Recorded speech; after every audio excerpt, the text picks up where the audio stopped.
آلك وأصحابك يا حبيب الله۔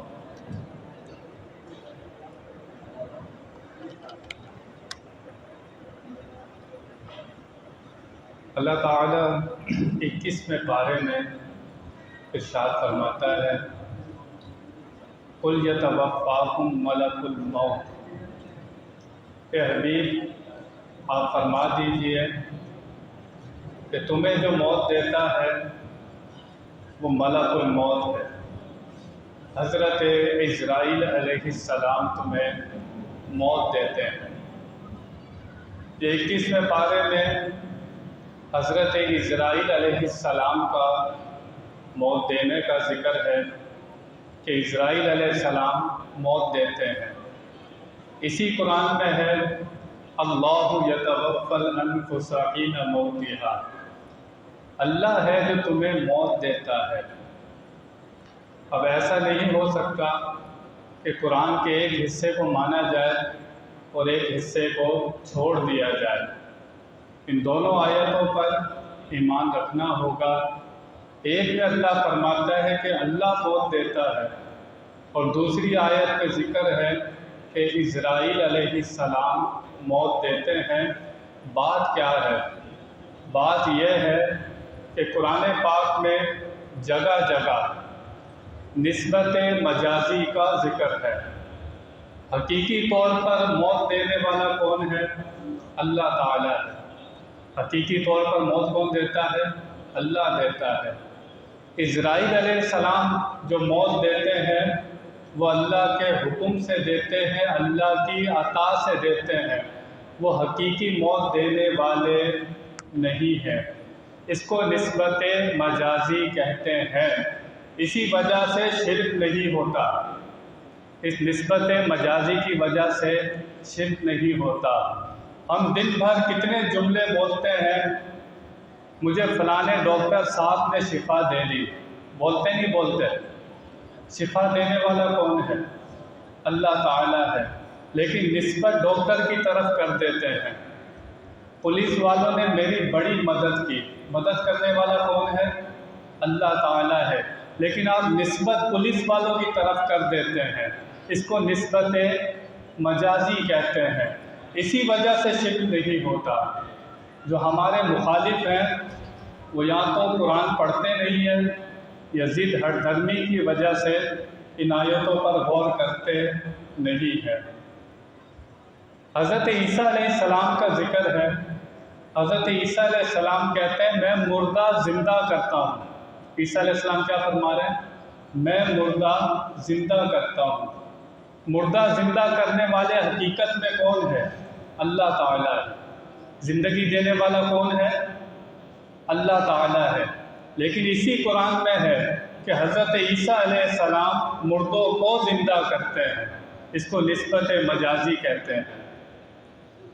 اگر ہم کہتے ہیں، کوئی کہتا ہے یار میں فلانے مزار پر گیا، میں نے جا کر وہاں پر دعا مانگی، مجھے بیٹا مل گیا، داتا صاحب نے مجھے بیٹا دیا، وہ کہتے ہیں شرک ہو جاتا ہے۔ وہ کیا کہتے ہیں؟ شرک ہو جاتا ہے۔ ابھی میں نے قرآن کی آیت پڑھی، اس کو نسبت مجازی میں کیوں نہیں لے کر جاتے ہیں؟ بیٹا دینے والا کون ہے؟ اللہ تعالیٰ ہے۔ داتا صاحب نے جو بیٹا دیا ہے وہ اللہ کی عطا سے دیا ہے۔ داتا صاحب کو طاقت کس نے دی ہے؟ اللہ نے دی ہے۔ جس طرح فرشتہ موت دیتا ہے اس پر کوئی شرک کا فتویٰ نہیں لگاتا۔ فرشتے کو طاقت دینے والا کون ہے؟ اللہ تعالیٰ ہے۔ اسی طرح اللہ کے ولیوں کو، اللہ کے نبیوں کو طاقت دینے والا کون ہے؟ اللہ تعالیٰ ہے۔ تو کوئی کہتا ہے میں غوث اعظم کے مزار پر گیا، انہوں نے میری مدد کی، یہ نسبت مجازی مدد ہوتی ہے۔ کوئی عبداللہ شاہ غازی گیا، وہاں جا کر اس نے مدد مانگی یا بیٹا مانگا، یہ ساری مدد نسبت مجازی کہلاتی ہے، اور یہ قرآن و حدیث سے جائز ہے۔ قرآن و حدیث سے جائز ہے۔ اسی قرآن میں ہے 21ویں پارے میں اللہ فرماتا ہے ان اللہ عندہ علم الساعہ، اللہ فرماتا ہے کہ 5 علم ہیں جو اللہ کے ساتھ خاص ہیں۔ ہم بھی یہی کہتے ہیں وَيُنَزِّلُ الْغَيْثَ وَيَعْلَمُ مَا فِي الْأَرْحَامِ وَمَا تَدْرِي نَفْسٌ مَاذَا تَكْسِبُ غَدًا وَمَا تَدْرِي نَفْسٌ بِأَيِّ أَرْضٍ تَمُوتُ إِنَّ اللَّهَ عَلِيمٌ خَبِيرٌ۔ قیامت کب آئے گی اس کا علم کس کے پاس ہے؟ اللہ کے پاس۔ بارش کب ہوگی اس کا علم کس کے پاس ہے؟ اللہ کے پاس۔ ماں کے پیٹ میں کیا ہے اس کا علم کس کے پاس ہے؟ اللہ کے پاس۔ کل کوئی جان کیا کرے گی یہ کون جانتا ہے؟ اللہ جانتا ہے۔ کون کہاں مرے گا یہ کون جانتا ہے؟ اللہ جانتا ہے۔ وہ یہ کہتے ہیں جو ہمارے مخالف ہیں کہ یہ 5 علم کوئی اور نہیں جان سکتا۔ ہم بھی یہی کہتے ہیں کہ یہ حقیقی طور پر کوئی جان سکتا نہیں ہے، اللہ کے بتانے سے جان سکتا ہے، اللہ کے بتانے سے جان سکتا ہے۔ آج محکمہ موسمیات ہے، وہ بتاتا ہے کل بارش ہوگی، ہو بھی جاتی ہے۔ وہ کیسے بتاتا ہے؟ غیب کا علم ہے اس کے پاس، مشینیں بتاتی ہیں اس کو۔ ماں کے پیٹ میں کیا ہے آج کنفرم الٹرا ساؤنڈ کی مشین بتاتی ہے لڑکا ہے یا لڑکی ہے، پہلے بتا دیتی ہے وہ۔ قرآن میں اللہ فرماتا ہے کہ اللہ کے سوا کوئی جانتا نہیں ہے، یہ الٹرا ساؤنڈ کی مشین بتا رہی ہے۔ نہیں بارش کب ہوگی؟ آؤ نبی کریم صلی اللہ علیہ وسلم، ایک صحابی آتے ہیں، نبی پاک جمعہ پڑھا رہے ہیں، ممبر پر ہیں، وہ صحابی آتے ہیں، عرض کرتے ہیں یا رسول اللہ مر چلے ہیں، جانور بھی مر چلے ہیں، قحط پڑا ہوا ہے، بارش نہیں ہو رہی، بارش نہیں ہو رہی۔ میرے نبی نے دعا کے لیے ہاتھ اٹھا دیے، فوراً بادل آئے، ادھر سے بھی بادل ادھر سے بھی بادل، بارش ہونا شروع ہو گئی۔ قرآن کیا کہہ رہا ہے؟ وہ یہ غلط ترجمہ کرتے ہیں، وہ کہتے ہیں ان چیزوں کا علم کسی کے پاس نہیں ہے۔ ہم ان کو یہی کہتے ہیں ان چیزوں کا علم اللہ کے بتانے سے ملتا ہے، اللہ کے بتانے سے ملتا ہے۔ صدیق اکبر نے اپنی بیوی کو پہلے ہی بتا دیا تھا کہ تیرے لڑکی ہوگی یا لڑکا ہوگا، صدیق اکبر نے پہلے ہی بتا دیا تھا۔ کون کہاں مرے گا؟ جنگ بدر ہوتی ہے، نبی پاک جنگ بدر پہ جاتے ہیں ایک دن پہلے، وہاں جا کر نشان لگاتے ہیں، جنگ بدر میں جا کے نشان لگاتے ہیں۔ یہاں پر ابو جہل کی لاش ہوگی، یہاں پر عتبہ کی ہوگی، یہاں پر شیبہ کی ہوگی، اور قرآن کیا کہہ رہا ہے؟ کون کہاں مرے گا اللہ کے سوا کوئی جانتا نہیں ہے۔ تو اللہ کا نبی تو ایک دن پہلے جا کر نشان لگا رہا ہے، کیسے پتہ چلے گا؟ اللہ کے نبی اور اس کے ولی جو جانتے ہیں وہ اللہ کے بتانے سے جانتے ہیں، اس میں کوئی جھگڑا نہیں ہے۔ نبی ولی کے پاس ذاتی علم غیب نہیں ہوتا، اللہ کے بتانے سے ملتا ہے۔ 21ویں پارے میں ہے، اللہ فرماتا ہے النبی اولیٰ بالمؤمنین من انفسہم وازواجہ امہاتہم۔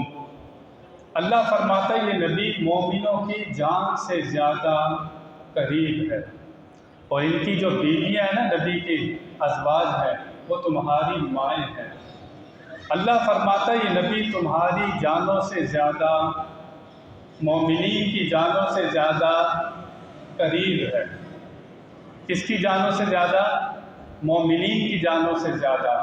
اللہ نے یہ نہیں فرمایا کہ کافروں کی جانوں سے زیادہ یا منافقوں کی جانوں سے زیادہ، نہیں فرمایا مومنین کی جانوں سے زیادہ یہ نبی ان سے قریب ہے۔ اور اپنے لیے اللہ فرماتا ہے کہ اللہ تمہاری شہرت سے زیادہ قریب ہے۔ اسی قرآن میں اللہ فرماتا ہے وَاعْلَمُوا أَنَّ فِيكُمْ رَسُولَ اللَّهِ، اور خوب جان لو کہ اللہ کا نبی تم میں موجود ہے۔ تیسری آیت وَمَا كَانَ اللَّهُ لِيُعَذِّبَهُمْ وَأَنْتَ فِيهِمْ، اللہ فرماتا ہے کہ اللہ تم پر کیسے عذاب کرے کہ نبی آپ ان میں موجود ہیں۔ 3 آیتیں جس سے ثابت ہوتا ہے کہ اللہ کا نبی ہم میں موجود ہے۔ وہ کس طرح موجود ہیں؟ جسم کے ساتھ موجود نہیں ہے۔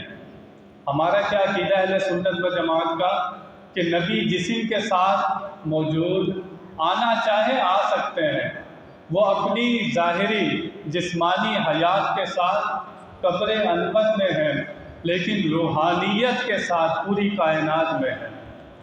ہم روحانی طور پر ان کو حاضر ناظر مانتے ہیں، جسمانی طور پر نہیں مانتے۔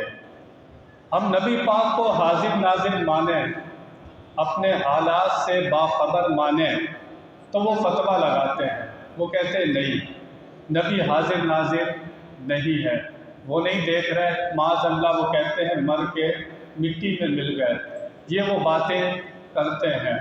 لیکن بڑی عجیب سی بات ہے، اگر میں کہوں کہ شیطان مجھے دیکھ رہا ہے، مجھے سن رہا ہے، نہیں حدیث میں ہے وہ میرے خون کے اندر گردش کرتا ہے، شیطان مجھے بہکا بھی سکتا ہے، یہ اس کو ڈیوٹی ملی ہے۔ شیطان نے اللہ سے مہلت مانگی تھی کہ اللہ مجھے مہلت دے، میں تیرے بندوں کو گمراہ کروں گا، اللہ نے اس کو مہلت دے دی، اللہ نے شیطان کو مہلت دی ہے، جا جتنا گمراہ کر سکتا ہے میرے بندوں کو کر۔ میرے نبی کو پتہ کون سی ڈیوٹی ملی ہے؟ وَإِنَّكَ لَتَهْدِي إِلَىٰ صِرَاطٍ مُسْتَقِيمٍ، سیدھے راستے کی ہدایت کی ڈیوٹی میرے نبی کو ملی ہے۔ إِنَّمَا أَنْتَ مُنذِرُ وَلِكُلِّ قَوْمٍ هَادٍ، اللہ فرماتا ہے ہم نے آپ کو بھیجا ہے ہدایت دینے کے لیے۔ شیطان کس لیے آیا ہے؟ گمراہ کرنے کے لیے۔ میرا نبی کس لیے آیا ہے؟ ہدایت دینے کے لیے۔ تو وہ شیطان کا کمال تو مان لیتا ہے، ماننے پر آئے بندہ تو شیطان کا کمال مانے کہ شیطان اسے دیکھ بھی رہا ہے، سن بھی رہا ہے، اسے گمراہ بھی کر سکتا ہے۔ اور اتنا بدبخت انسان ہوتا ہے جب انکار کرنے پر آئے تو نبی کا انکار کر دے جس کو ہدایت کی ڈیوٹی ملی ہے۔ قصیدہ بردہ شریف لکھا، یہ 600 سال پہلے کی بات ہے، زیادہ پرانی نہیں ہے، ان کی کتابوں میں بھی لکھا ہے یہ واقعہ، وہ بھی مانتے ہیں۔ فالج کی بیماری ہو گئی آپ کو، آپ نے نبی کریم صلی اللہ علیہ وسلم کی بارگاہ میں قصیدہ لکھا، اس قصیدے میں لکھا کہ یا رسول اللہ آپ کے سوا میرا کوئی نہیں ہے، بستر پر تھے آپ، بالکل بیماری نے آپ کو تنگ کر دیا تھا، آپ نے نبی پاک کو پکارا، نبی پاک خواب میں آتے ہیں، چادر انعام دیتے ہیں آپ کو، ہاتھ پھیرتے ہیں، آپ کو بالکل ٹھیک کر دیتے ہیں، آپ کی آنکھ کھلتی ہے تو دیکھتے ہیں چادر آپ کے پاس ہے، آپ کا جسم بالکل صحیح ہے۔ وَإِنَّكَ لَتَهْدِي إِلَىٰ صِرَاطٍ مُسْتَقِيمٍ، ہدایت کی ڈیوٹی ملی ہے آپ کو، اور جس کو ہدایت کی ڈیوٹی ملے وہ بالکل بے خبر ہوتا ہے کیا؟ شیطان کو ڈیوٹی ہے گمراہ کرنے کی، وہ اپنا کام کر رہا ہے، اس کو جہاں موقع ملتا ہے وہ گمراہ کر دیتا ہے۔ شیطان بندے کو نور سے نکال کر اندھیرے میں لے جاتا ہے، اور نبی بندے کو اندھیرے سے نکال کر نور پر لے جاتا ہے۔ آج بھی نبی کریم صلی اللہ علیہ وسلم تصرف کرتے ہیں، جس کی حالت تبدیل کرنا چاہیں آپ کر دیتے ہیں۔ قرآن میں اللہ فرماتا ہے اِنَّا أَرْسَلْنَاكَ شَاهِدًا، ہم نے آپ کو شاہد بنا کر بھیجا۔ سارے ترجمے اٹھا کر دیکھیں، شاہد کا معنی ہوتا ہے گواہ۔ کیا معنی ہوتا ہے؟ گواہ معنی ہوتا ہے۔ اس مسجد میں نکاح ہو، نکاح کے گواہ ہوتے ہیں، نکاح کے گواہ ہوتے ہیں۔ اب وہ مولوی صاحب کہیں گواہ کدھر ہیں؟ وہ کہے گواہ تو کماڑی میں بیٹھے ہیں، نکاح ہو جائے گا؟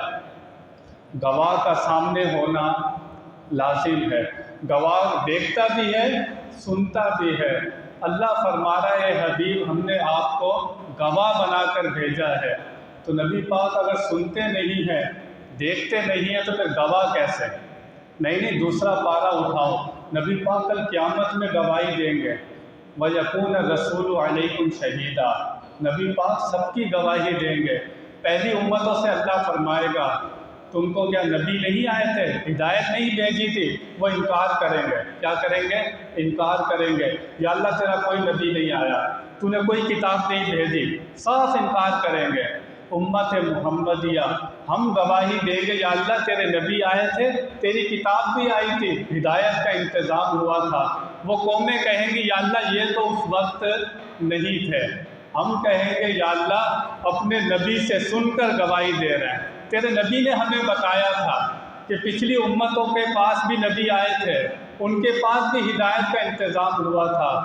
ان سب کے اوپر میرے نبی کریم صلی اللہ علیہ وسلم گواہی دیں گے، یا اللہ تیرے نبی آئے تھے، ہدایت کا انتظام کیا تھا، وہ قومیں آگے سے بول نہیں سکیں گی، خاموش ہو جائیں گے، میرے نبی کے سامنے نہیں بول سکیں گی، کیونکہ وہ جانتے تھے۔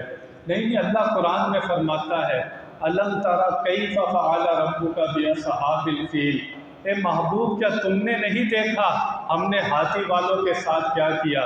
یہ واقعہ پتہ ہے کب کا ہے؟ نبی پاک دنیا میں تشریف نہیں لائے تھے، آپ کے دنیا میں 6 مہینے سے پہلے کا واقعہ ہے، اب دنیا میں تشریف نہیں لائے تھے، اب راہ آیا تھا خانہ کعبہ کو گرانے کے لیے، اللہ نے ابابیل بھیجے تھے۔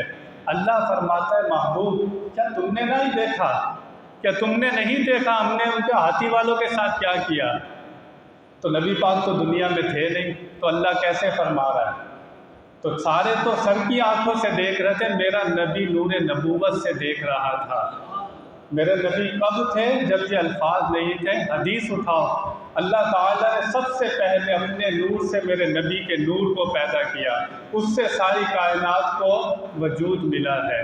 نہیں، اسی قرآن میں ہے الم تری الی الذی حاج ابراہیم، اللہ فرماتا ہے محبوب کیا تم نے نہیں دیکھا ابراہیم علیہ السلام کا جب جھگڑا ہو رہا تھا نمرود سے؟ جھگڑا کس سے ہو رہا تھا؟ نمرود کا، ابراہیم علیہ السلام کا۔ اللہ اپنے حبیب کو فرما رہا ہے کہ تم نے نہیں دیکھا 2000 سال پہلے کی بات، 2000 سال پہلے کی بات اللہ یاد دلا رہا ہے۔